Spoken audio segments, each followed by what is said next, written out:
The following is a Comfortably Zoned Radio Network production.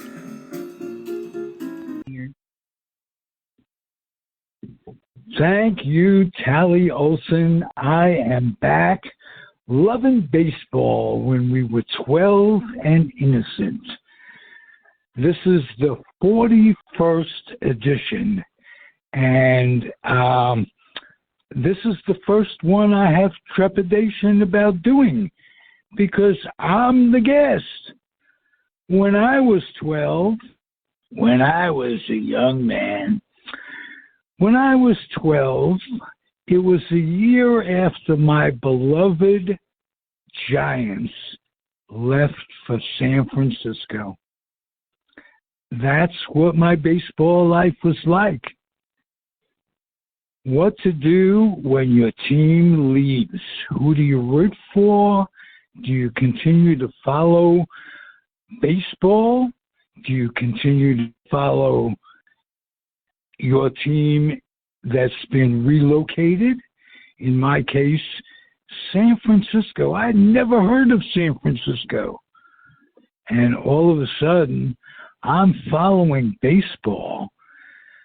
I think it was Les Kiter or Win Elliott. One of those guys did a taped recreation based on what they got from a ticker tape, and they had sound effects.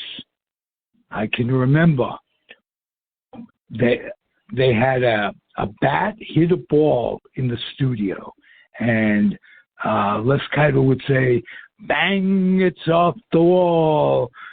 Philippe Alou goes to second," and he wouldn't know really what happened other than a double.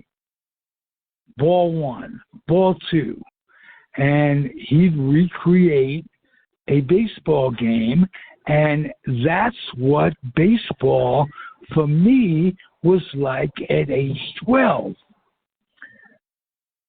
When I went to camp that summer, I collected the Milwaukee Braves team set. Why? Because they were mostly green-backed, and my camp colors were green and white. And I fell in love with the players on the Milwaukee Braves that year. It was 1958, and they had what I believe to be the most solid team, the deepest, most talented team in the National League. And we're talking a lot of great teams in the National League. My beloved Giants, the Dodgers, Cardinals were super, Cincinnati was super. The Braves were great. And I could name from baseball cards, just collecting baseball cards, I could go and I could tell you the 28 guys who played on that Braves. Today, I know Bob Roselli played 2 games, for instance. And there was Adcock, Torrey at first, Red Shane at second, Johnny Logan at short, Matthews at third. What the experience did, it gave me a renewed love for baseball, and not so much with the rooting interest. You could love the players no matter who they played for. So people ask me, well, you were a Giant fan, and I was since I was 5 years old in 1951, and my grandfather would take me to games. He took me to a game before Willie got called up in 1951, and we went over the lineup and who was playing where, and it was Sankey and Dark and Hank Thompson and what have you. And then when Willie was called up, he told me about how Bobby Thompson went to third base to make room for Willie.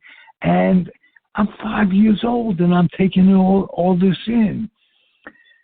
My love was for the Giants at that time, but the love affair was transcended to all baseball when they moved. And there were 5 years when I had no rooting interest, but the rooting for the Yankees to lose at that time. And now looking back, those Yankee teams stand out the most to me. And the Dodger teams, and the Yankees playing the Dodgers. And that rivalry kept going on the West Coast. So baseball to me was a continuation of the Giants leaving, and it didn't turn me off to the sport at all. I still loved it. I struggled who to root for.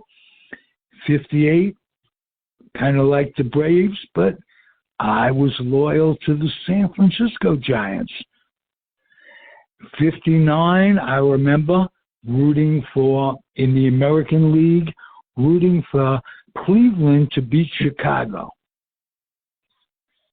And so on down the line. And wouldn't you know it, in 1966, I was stationed out in California, Northern California, and I got to see the Giants. I was 50 miles from San Francisco, and when I got out of the service, I stayed out here, but not before 1962, when the Mets were created, and I finally had a loyalty. And wouldn't you know it, I spent all these years rooting for the Mets still. I've been loyal to the Mets because the Giants, although I enjoyed them, I enjoyed watching Willie in the second part of his career, seeing Bobby Bonds, Barry Bonds, the Year of the Fox, Charlie Fox, 1971, when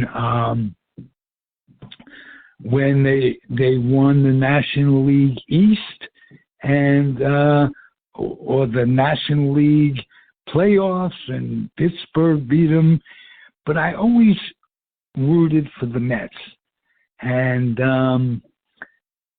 that's what happened in 1957. Not only did the Giants leave, the Dodgers left, and that winter, one of my favorite all-time players, like I say, didn't have to be a Giant for me to worship a player. Roy Campanella was in a car accident that left him paralyzed. And let me just put something in. I try to get this in when appropriate, doing a podcast when Roy Campanella comes up. The hated guy in New York for leaving mostly was Walter O'Malley. And people would make jokes if you only had 2 bullets and there was O'Malley in the room and Hitler and Mussolini, who would you shoot? And a lot of people say, well, I'll shoot O'Malley twice. Take my chances with those other guys. But my point, he was hated. But I got to make note that in 1959, Walter O'Malley had a Roy Campanella night. It was at the Coliseum. And I think that, if I'm not mistaken, it was 70-some odd thousand players or 1,000 fans all lit a match. The lights were turned out and all lit a match. And the proceeds of that night went to help Campy for the rest of his life. So it's like I hear stories about George Steinbrenner. All these things, he was terrible, he was this, he was that. But Barry Bloom, for instance, the sports writer, tells me how nice George Steinbrenner was to his dad. Sam Stith, the basketball player who played with the Knicks, played with the Cavaliers in Cleveland. He played for George Steinbrenner way back in the days of the ABL. He has nothing but good things to say about George Steinbrenner. David Nemec, who grew up, famous author, baseball author, on my podcast network, who grew up in Cleveland, has fond memories of, he had some sort of connect to Steinbrenner as a coach, and he had fine memories of George Steinbrenner. So not to say that George wasn't evil in his own way, but like with most of us, he was gray rather than black or white. And O'Malley threw a little gray in there in my memory book for what he did for Campy. And let me tell you something. Those are memories when you're 11, 12, 13 years old. Those are baseball memories that will stick with you for the rest of your life because of two things. Because for the first time, passion, you're rooting for your team as a kid, meets intellect. You understand, you're old enough to understand what's going on. Chances are you've read a little history, a little the baseball encyclopedia, you've learned the names. And that passion will never be as strong as it is when you're 12. The intellect will grow, but that combination of the passion and new intellect, it can't be beat. Now, I'm going to end this thing by telling you what baseball is doing to kill itself now. They don't allow kids to watch, because the kids, they're not going to watch a night game. They don't watch the World Series. They don't watch the All-Star games because they're at night. And kids, instead of going 6 or 7 times a year, because pricing is so outrageous, parents can't afford it. It's $200 to take a family of 4 to a game, and then you got to start buying what my father used to call the chazarai, the caps, the bats, the scorecards, all the stuff that you buy along with the food. It could be $300 for a family of 4. That's crazy. That's crazy. It's become a corporate game. So who are going to be the fans in 10, 12, 20 years from now? Baseball is going to be hard-pressed, let me tell you. That's what's wrong with baseball today. I hope I told you a little bit of good things about how I got through my team leaving. And believe me, I was heartbroken. I was heartbroken. There's that baseball picture of a famous picture in the Polo Grounds of the team running up the stairs and for the last time, and there's a sign that says, "Stay, team, stay." I remember seeing that sign. It was on the back of the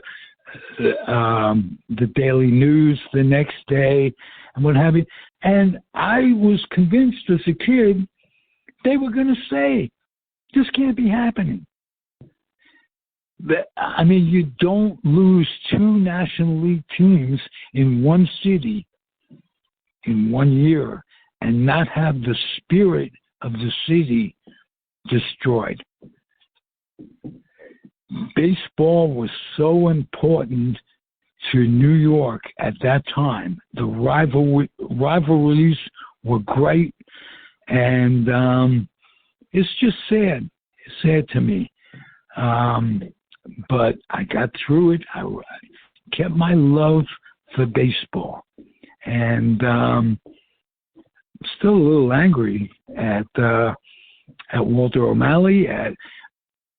Stoneham was gone before the Dodgers left. He was about to go to Minneapolis, and there are good reasons, logical reasons, why it was probably best for the franchise to leave. O'Malley came in and brought Stoneham to San Francisco so the rivalry could be renewed, and O'Malley did much better financially. They gave him more. The park that they built for the Giants in San Francisco, Candlestick, what happened was there was like a mountain that blocked the wind, and to build the park, they tore down the mountain, and the wind was ferocious. Also, they had a heating system under each seat. There was a heating thing. So that could help warm things up a little bit because it was freezing. Well, you know what? That heating system never, and I mean never with a capital N, worked. From day one, they never got heat out of those things.